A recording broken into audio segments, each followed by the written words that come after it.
Seterusnya adalah episod 8 yang bertajuk Frontman. Di dalam episod 8 ini menunjukkan sebuah adegan yang telah berlaku antara In-ho dan Jun-ho. In-ho telah menembak mati Jun-ho, iaitu adiknya sendiri, sehingga jatuh di dalam tebing. Hal ini kerana Jun-ho telah mengetahui tentang aktiviti kotor yang telah dilakukan oleh In-ho sehingga meragut banyak nyawa yang tidak bersalah. Hal ini telah menyebabkan kedudukan In-ho menjadi tergugat kerana Jun-ho merupakan seorang pegawai polis yang telah cuba untuk merungkai tentang aktiviti Squid Game ini. One Lucky Day merupakan judul yang terakhir di dalam Squid Game serta menentukan siapakah juara di sebalik penyertaan Squid Game ini. Pusingan yang terakhir ini terdiri daripada 2 orang peserta yang berjaya ke pusingan akhir, iaitu peserta 456 dan peserta 218. Hubungan antara 2 orang peserta ini bagaikan air yang dicincang tidak akan putus kerana mereka bersahabat sejak kecil lagi. Namun disebabkan perebutan kedudukan pemenang yang bakal membawa pulang wang yang berjumlah 45.6 bilion ini, mereka menjadi musuh. Di dalam permainan ini, Seung Gi-hun, pemain nombor 456 sebagai pihak serang, manakala Chu Sang-woo, pemain nombor 218 sebagai pihak pertahanan.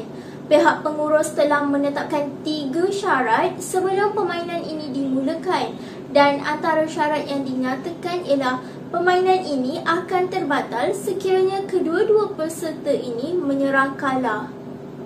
Peserta 218 tidak bersetuju dengan keputusan yang dibuat oleh peserta 456. Lalu dia mengambil keputusannya sendiri untuk menikam dirinya sendiri.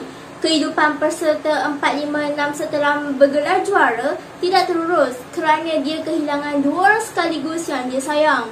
Akhir sekali, dia terkejut serta berasa marah apabila pemain nombor 1 merupakan dalang di sebalik kewujudan Squid Game.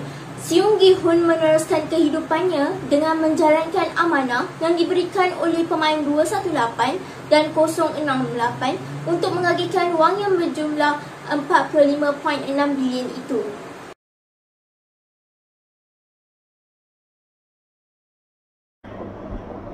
Seterusnya, saya akan menerangkan cadangan dan cara aplikasi daripada masalah etika tersebut, iaitu cadangan yang pertama yang boleh diutarakan kepada individu yang sedang mengalami masalah seperti di atas ialah mereka perlu mengawal emosi dalam keadaan yang tenang serta fikiran yang rasional sebelum bertindak untuk melakukan sesuatu perkara. Hal ini kerana berdasarkan jalan cerita di atas dapat kita saksikan bahawa Chang Song-woo yang merupakan pemain nombor 218 mengalah di dalam pertandingan lalu bertindak untuk membunuh diri sendiri tanpa memikirkan kesakitan yang bakal dialami selepas itu. Islam juga menekankan bahawa dalam menjalani kehidupan kita mestilah tidak boleh berputus asa kerana di sebalik setiap masalah mesti ada jalan penyelesaiannya. Firman Allah Ta'ala, katakanlah wahai hamba-hambaku yang melampaui batas terhadap diri mereka sendiri, janganlah kamu berputus asa daripada rahmat Allah. Sesungguhnya Allah mengampuni dosa-dosa semuanya, pengampun lagi maha penyayang. Surah Al-Zamar ayat 53. Ayat ini menunjukkan bahawa manusia masih lagi mempunyai ruang untuk bertaubat setelah melakukan kesilapan seperti melakukan perbuatan membunuh kerana Allah itu maha pengampun. Tambahan pula, manusia mudah tergoda dengan duniawi seperti tergoda dengan wang ringgit. Ia boleh menyebabkan nafsu jahat menguasai diri kita sehingga sanggup melakukan apa-apa pun sahaja. Allah Subhanahu Wa Taala pernah berfirman dalam surah Yusuf bahawa sesungguhnya nafsu itu telah mendorong ke arah kejahatan kecuali nafsu yang diberi oleh Allah Subhanahu Wa Taala dalam surah Yusuf ayat 53. Oleh itu, manusia perlulah mengawal nafsu supaya terhindar daripada melakukan perkara-perkara yang keji dan dimurkai oleh Allah Subhanahu Wa Taala. Seterusnya, bagi peristiwa Song Gi-hun yang menarik koler serta meninggikan suara terhadap Oh Inam akibat mengikut perasaan dan geram disebabkan oleh peristiwa Oh Inam merupakan salah satu dalang di sebalik permainan itu adalah perkara yang dianggap kurang sopan. Hal ini kerana perkara itu boleh dikawal dan diajak berbincang dengan baik tanpa mengguriskan hati kedua-dua belah pihak. Islam juga mengatakan bahawa sabar itu separuh daripada imam. Sekiranya marah itu mampu berjaya dikawal oleh seseorang itu, maka semakin bertambahlah sikap ataupun sifat sabar dalam diri seseorang itu. Kesimpulannya, sifat sabar perlulah diterapkan dalam diri agar perbalahan tidak berlaku kepada seseorang atau seseorang itu dan menjadikan keadaan itu lebih teruk dan parah. Tambahan pula, sebagai orang dewasa, kita perlulah menghormati orang yang lebih tua terhadap yang lebih tua daripada kita. Allah berfirman dalam surah An-Nisa